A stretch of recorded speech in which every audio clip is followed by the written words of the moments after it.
Those conversations with a dentist, some of the most awkward conversations you can have. Now, when your dentist is in the middle of dribbling into your teeth, deep into the back molars of your mouth, it's kind of hard to refuse anything, right? You're a little bit under pressure. You're gonna do whatever she asks at that point. Yeah, okay, I will go and show up at 8 in the morning at this undisclosed location. I will go and help Rotary Club deliver a bunch of water filters. Sure. Well, went down to Puerto Vallarta to get some dental work done 2 weeks ago. Had a blast. So this is our second trip with this dentist. She's awesome. A very active, engaged individual in the community. She has a practice in Mexico City and she has a practice in Puerto Vallarta. She does like 7 different sports and hobbies. And one of her big things is Rotary International. For those that don't know, Rotary goes and has all of these different individual group projects around the world where people, they figure out how do they want to help folks, and then they gather people to help make that happen. And they put funds that way. The project that they were working on were taking these 5-gallon water filters. How many people have been backpacking and used water filters before? So there's like simple gravity feed water filters. Attach those to a 5-gallon bucket, and then gave these out to different homes in zones that did not have reliable drinking water, safe drinking water. So we went out bright and early in the morning, out to this barrio, and our taxi driver was like, "Do you really want to go there?" We're like, "Yeah, I want to go there." "Do you really want to go there?" We're like, "Yeah." He's like, "Who are you visiting with?" "A friend, she's out there." He's like, "Oh, okay." So he drove us out there. Show up, didn't really know what to expect, and there's a line of people, 100 long, outside of this building. And we're like, "Hola, buenos dias, ¿cómo estás?" And talking to a few folks, and then we go inside, and there's this mob of Rotary individuals who are running around without any direction, without any guidance, and not knowing what they're doing. And we just kind of stood there for a minute, and then went, "Okay, when are we going to get started?" Stepped into this crowd of chaos. And all of a sudden everybody turned to us and goes, "Who are you?" We're like, "Well, Carla brought us." Like, oh, Carla's over there. She's trying to get everybody to get going. And I was like, "Well, what do we do?" I'm like, "Oh, like, so are we getting started in a minute?" We're like, "Yeah, we start in 5 minutes." "Okay, what do we do to help?"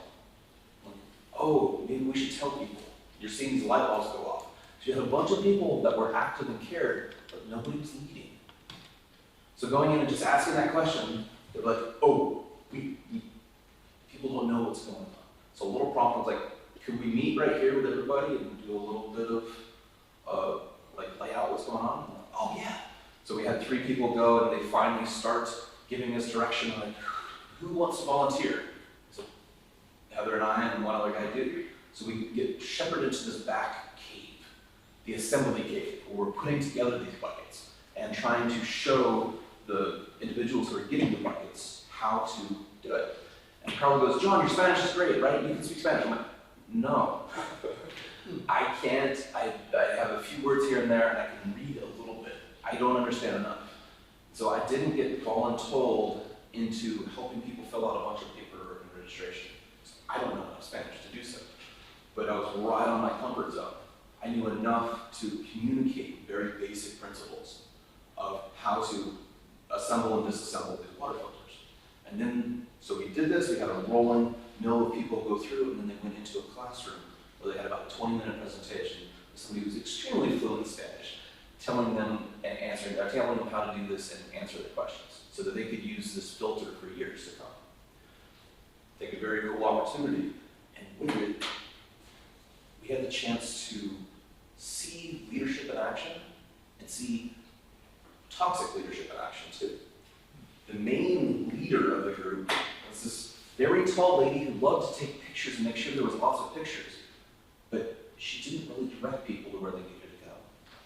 And then you had Carla, our dentist, who was extremely fluent and engaged and active, but she's only about 35, versus these 65, 70-year-old Rotarians that are very, very locked in their ways. This is how it's done. She's like, "Yes, but you don't speak Spanish, and they're asking you questions." And so she's having to run around and translate. So I'm there just observing. I don't have any bit of authority in this or need to have authority in this, but I like seeing things flow. I like seeing things go pretty well. We had one Rotarian who was basically picking apart anything that was going wrong, but not offering any suggestions for things to go better. And so she was bringing morale of everybody down very quickly. One person could have a lot of power and influence. She was just picking apart every little process, going through all the way. And I pulled her aside and went, sounds like there's a lot of lessons learned for next time that we do this, right? She's like, well, yeah. I'm like, what did you make? We made a list and wrote them all down. Instead of putting them out there right now, maybe you could ask each person what they think you could do that could be better. She's like, oh yeah, I'm gonna get on this. And by the end of the day, she had at least 60 items down on her list. But she stopped picking everything apart. Instead, she started being a part of the solution. So a little bit of a nudge here, and a little bit of a nudge there, stopped her from totally cannonballing and exploding the entire event. We had 9 people that spoke Spanish, fluently or semi-fluently.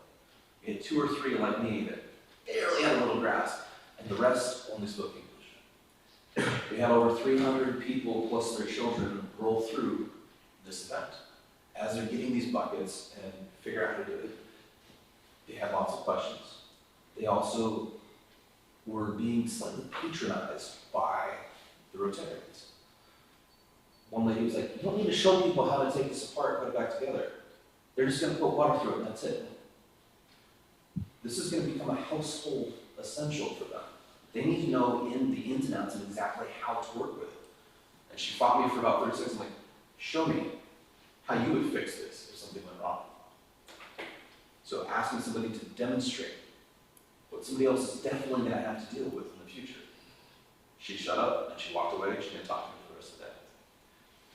Maybe not the smoothest thing, but it stopped her from sabotaging the efforts and potentially hurting thousands of people that are going to be using these water filters. So the idea of if you take a little bit of self-authority, you take the initiative, you can change the environment at an awesome thing.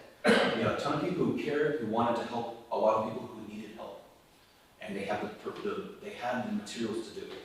But the layout and how things flow can be sabotaged by 1 or 2 individuals.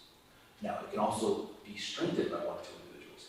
Carly, our dentist, was the hero of the day, bouncing around, translating for everybody. By 4 o'clock, her voice was almost gone. Dr. John was talking about voice being raw. She could barely whisper by the end of it. But she was so excited. And she had so many people coming through thanking her along the way because she rocked that day. The rest of us, we followed, we participated how we could, and we helped in little ways. But if you have that key person, you need to empower them rather than demean them. So my challenge to you is if you go into a situation where you see chaos going on, use some of the leadership skills you've developed here and elsewhere to help it be smooth. Pull problems out of the middle of chaos and give them a job. Then they're no longer your problem. Find ways to facilitate, find ways to follow.